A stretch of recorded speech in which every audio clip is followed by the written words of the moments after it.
My family gathered to celebrate, then turned on me, voted to force me to cover my father's debt like it was tradition. I stayed silent, pressed play, let the truth destroy their performance. My dad stood up, raised his glass and said, "We voted.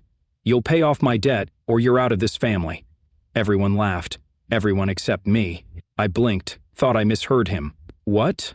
I asked, looking around the room, but they were already clapping. My sister gave me this fake smile, the kind she always wore when she knew she'd want something. "Come on, don't make that face," she said, sipping her wine. "It's not that big of a deal. It's a family decision," my aunt added with a nod as if that made it reasonable. My mother didn't even look up from her plate when she said, "You're the only one who can help, and frankly, it's time you did something real for once." I laughed. I couldn't help it. It came out sharp and hollow. "Something real?" I said. "You mean other than the years of—" I stopped myself. Not now, not like this. I looked at my father, expecting maybe a smirk, maybe shame, but he was calm cold. "You've always had the resources," he said flatly. "We're just asking you to use them for something that matters." My cousin leaned back in his chair. "It's not like we're asking you to die or something. Just be useful for once." Useful. That word stuck. I looked around the table. They were all in on it. And not one of them looked uncomfortable. Not even Kelly, who had once cried on my shoulder because her husband, my brother, blew their savings on crypto, and she just looked at me like I owed them something. "Wow," I said quietly, "this really is happening." My brother Jacob raised his glass. "It's nothing personal, man. It's just what families do." "No," I said, "it's what this family does." The room fell quiet for half a second. Then my mom scoffed, "Stop acting like a victim." I pushed my chair back slowly. "I'm just trying to understand. You all sat around and voted behind my back that I should clean up someone else's mess." My sister grinned. "It's not behind your back if we're telling you now." My dad chuckled. I stood there, taking it all in. The plates, the wine, the clinking glasses, the stupid little name cards my cousin made for the family reunion. They'd made it look like a celebration, like I should feel honored. But I didn't feel honored. I felt used. And worse, I realized this wasn't new. This was just the first time they'd stopped pretending. I looked at my brother, still smiling like this was all hilarious. "You guys really think I'll go along with this?" I asked. He shrugged. "We know you will. You always do." I didn't respond. I just reached into my jacket pocket and held up the small black USB drive. "Then I guess it's time I showed you what I brought." My sister's smile faltered. "What is that?" she asked. I walked slowly toward the TV in the corner of the room and plugged it in. "You called it a vote. Well, here's mine." And while that video loaded, frame by frame, lie by lie, I couldn't help but think how we even got here. Because it didn't start with a vote. It started with a phone call at 2 in the morning. It started with guilt, wrapped in a smile, and a family that knew exactly how to make me fold. "Hey, sorry to call this late," my dad had said, voice heavy with fake guilt. "But your mom and I are in a bit of a bind. They always were. That time it was the mortgage, before that it was car trouble. Then the water heater, the electric bill, my sister's tuition, my brother's failed business, my cousin's mental health retreat in Arizona. Every month there was a new emergency. And every time I paid because that's what I was trained to do. You're the only one who's stable," they'd say. "You're good with money. You're not married. You don't have kids. You can afford to help." And when I hesitated, "You think we didn't sacrifice for you? You wouldn't even have this life if it weren't for us. You're so selfish." I used to believe them. I used to thank them for the guilt. The real problem started when I stopped being invisible. I got promoted, bought a condo, upgraded my car. Nothing flashy, just basic things for a 30-something who'd been grinding for a decade. That's when they started talking behind my back. "You see the car he's driving now?" my cousin David had said at Thanksgiving. "You'd think he was a drug dealer." My sister, even my mother. "He's drifting, acting like he's better than the rest of us." I only found out because my coworker Amber overheard my uncle talking trash at a bar. My uncle, the one I once bailed out of DEO court fees. It all boiled over 6 weeks before the reunion. My brother Jacob called me out of the blue. He was unusually cheerful. "I have a favor to ask," he said. I didn't answer right away. He noticed. "Oh, come on, it's not a big deal," he laughed. "It's just $22,000.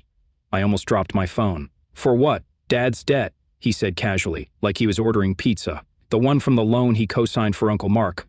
It's ballooning. We figured you'd cover it." "We figured." "Yeah," he said. "Me, Mom, Dad, Liz, Dave. We talked. Without me." "You're always so hard to pin down," he said with a sigh, like I was being difficult, "but we knew you'd be logical about it." "Logical?" I didn't yell. I didn't hang up. I just said, "No." There was a pause, then laughter. "Come on, man. Don't be dramatic. It's just money." "Then pay it yourself." I said. I have kids, he snapped. You don't. Click. I didn't know it then, but that's when they started planning to vote. 2 days later, I got a text from my mom. We need to talk. Family matters. Then one from my sister. Everyone's meeting next month. No excuses. You'll be there. They never asked. They summoned. At first, I thought maybe it would be another guilt session, maybe another plea. I didn't expect it to be a declaration of duty. But I should have, because that's what I was to them, obligation in human form. The weeks leading up to the reunion were a blur of rehearsed smiles and boiling rage. My mother called to check in. How's the job? She asked sweetly. Busy, I said. Still working in that office downtown, the one near the bank? I could practically hear her calculating. My sister called next. I was thinking, since you're doing so well, maybe you could take Mom and Dad on a cruise next year. They deserve it. I'm sure they do. Silence. Then, you're not still mad about that Christmas thing, are you? She was referring to the year I bought her daughter a laptop, and she'd told everyone I was trying to buy affection. The same year she gifted me a mug that said, "Least festive family." The last straw came the night before the reunion. I was out grabbing groceries when I ran into my cousin Dave at the gas station. He didn't see me, but I saw him, leaning against his car, laughing with another cousin, waving around a cigar and bragging, "Yeah, we're hitting him with the full thing tomorrow. If he doesn't pay up, he's out." My stomach turned. You think he'll do it? The other cousin asked. Please, Dave snorted. He always folds. Just got to pressure him in front of everyone, make him feel like it's tradition or something. They laughed. I turned, walked back to my car and sat there in silence for 15 minutes. Then, I started making calls to people who owed me favors, to people who knew things, and to someone who helped me pull some very specific footage from a few years back. That USB stick wasn't just for show. It was a fuse. And tomorrow, I was going to light it. The room went still. I plugged in the USB, walked back to my seat, and crossed my arms. No words, just silence as the software of the TV turned on. Seriously, my sister said with a scoff. What is this, a presentation? I didn't answer. My dad shifted in his chair. My mom frowned like I'd brought a loaded gun to dinner. In a way, I had. The screen lit up. Video file _reunion on first frame, dimly lit footage from a parking garage, my father's car, and him climbing out in the middle of the night, pacing, pulling a crumpled betting slip from his coat pocket. Then a voice. His voice. Just one more.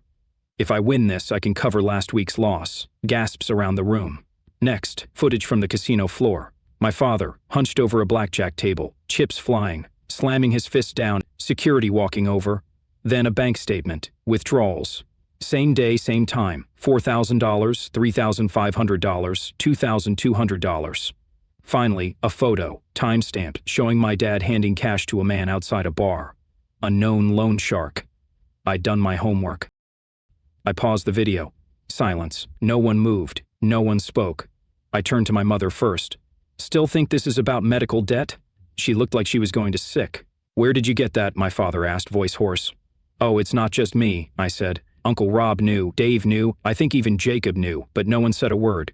You just waited until I showed up so you could dump it all on me again. Jacob looked away. You're twisting this. My mom finally snapped. Your father has a problem. He needs help. I laughed, sharp, bitter. No, what he needs is accountability. What you all need is someone to blame and fund. My dad slammed his hand on the table. You think you're better than us now, is that it? I think I'm done being your bank account. I can't believe how ungrateful you are, he said sharply. No, I cut him off. Ungrateful is lying to your entire family about a medical crisis when you've been bleeding money into poker tables for years. Ungrateful is staging a family reunion just to stage an ambush. My sister stood up, furious. Why are you doing this? You're humiliating him. I'm humiliating him? I turned toward her. What about all the times you sat in my apartment crying over your maxed out cards and I paid them off? What about the time you said you're the only good one in this family? That was right before you stole my credit to get your car refinanced. Remember that? Her mouth opened, then shut. You're trying to break this family apart, my mother said. No, I said calmly. You already did that when you decided it was okay to use one of your own, like an ATM with a heartbeat. My cousin Dave stood up. This is ridiculous. So what? He has a few gambling issues. That's still your dad. Then you cover his debt, I snapped. Dave froze. Exactly. I turned to the room. You all voted to dump this on me. Well, I vote no. Jacob finally spoke up, tone low. If you leave now, don't bother coming back. I met his eyes. Then consider me gone. My father stood. Last chance. You wire the money this week and we'll forget this circus ever happened. Funny, I said, grabbing my coat. That's exactly what I want. He stepped forward like he was going to stop me, but something in my face must have warned him off. I walked to the door. As I reached for the handle, my mother said, "If you leave, don't come back." I turned back one last time. I wasn't planning to. And then I walked out. Not stormed, not ran. Walked, with my head high, for the first time in my entire life. I didn't expect it to be so quiet. I thought there'd be rage, screaming, dozens of calls, texts, guilt trips. But there was nothing. No messages, no "we need to talk." Just silence. And, strangely, I liked it. For the first time in years, I woke up without a dull pressure in my chest. No shame, no invisible weight of someone else's problems on my back. I went to work. I hit the gym. I had quiet dinners without dramatic phone calls. I even picked up my sketchbook again, something I hadn't touched in nearly a decade. It felt like I was finally breathing again. But I knew my family wouldn't let it go that easily. It happened in the third week. I was walking home with a coffee when I saw a figure standing outside my building. Familiar posture, stiff shoulders, red eyes. It was my mother. She was holding a container of food, like it was an offering. "Can I come in?" she asked quietly. I didn't say anything. I just unlocked the door. We sat in my kitchen. She placed the pie on the table like it could erase what happened, like homemade crust could cure betrayal. "You need to know," she said, barely above a whisper. "Your father, he's in the hospital." I didn't flinch. "He had a heart attack last night. He's in the ICU. Pause. "Right. After the bank filed a lawsuit for the unpaid loans." Still, I said nothing. She twisted her hands in her lap. "I didn't come to ask for money." That made me look up. She pulled a yellowed envelope from her bag. "I found something in the pantry. It's for you." She placed it on the table and stood. "He wrote it when everything started falling apart. He never meant to give it to you, but he kept it." She left without waiting for me to read it. On the front of the envelope, in my father's handwriting, "If I ever lose myself completely, give this to him. Only him." My hand shook as I opened it. "Son, I know everyone sees me as strong. That's the version I've always performed. But it wasn't strength. It was illness. Gambling ate me alive. And I pulled everyone in with me. The worst part? You. You were the only one who never asked. And the only one I asked endlessly. I didn't just lose money. I lost my dignity and the most valuable thing, you. If you're reading this, then everything's collapsed. I understand it's not yours. I don't deserve your forgiveness. But I needed you to hear me say it just once. Dad." I read it 3 times. Each time something broke inside me. It wasn't manipulative. It wasn't, "I'm sick, forgive me and wire me money." It was failure, raw, real, and finally honest. For the first time in my life, he wasn't talking at me. He was talking to me.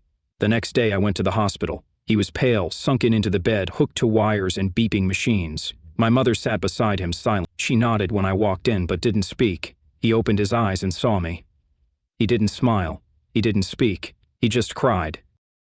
I stood there not knowing what to say, but for the first time it wasn't anger I felt. It was emptiness. "I got the letter," I said. He nodded. "Thank you. Not for the words, for the truth." We sat in silence. Then I said, "But I'm not coming back. I'm not going to help. I just want to move on." And he didn't argue. He just nodded again. And for the first time in his life, he didn't ask for anything. As I walked out of the room, I nearly collided with Dave, my cousin. He looked awful, unshaven, eyes bloodshot. "Heard you came," he mumbled. "Listen, I've been a terrible person." "True." He nodded, not even offended. "I brought something too. I wasn't going to, but you should see this." He handed me his phone. It was a grainy video from a casino surveillance feed. My father was at a table. Standing beside him was Dave, and Dave was handing him cash. I turned to him slowly. "You gave him money?" Dave's face went pale. "It was a setup, a scheme. I used Uncle Rick's name, washed money through his gambling. He'd lose it, and it came back to me, legit. Everyone thought he was drowning, but it was all part of it." I don't remember walking home.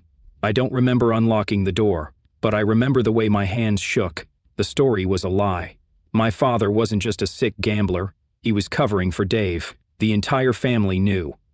The vote wasn't about helping my father. It was about protecting Dave. That night, I got a message from Dave's wife. "I found out everything. I'm filing for divorce. But I wanted to say thank you. You were the only one brave enough to pull the curtain down. The rest of us were too afraid." And that's when I understood.